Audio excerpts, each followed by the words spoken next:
Ырчы Сайкал Садыбакасова жолдошу Максат Давранов менен мыйзамдуу түрдө ажырашты. Азыркы тапта Кыз Бырак тобунун аткаруучу директору жана жеке ырчы Сайкал Садыбакасова жолдошу Максат Давранов менен ажырашып кеткен тууралуу күбөр кептер тарап жаткан маалы.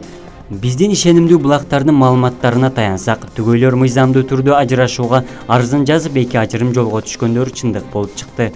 Түгөйлөр бул чечимди жай мезгилинде эле кабыл алып, сентябрь айынын башында арыз жазышкан. Учурда Сайкал борбордо, ал эми Максат Ошто өз иштери менен алек болуп жүрүшкөн маал экен. Чыгармачылыктан алыстай түшкөн таланттуу ырчы айымдан эми жагымдууларды жана клиптерди күтсөк болчудай. Булак Назарын Юсткейжи.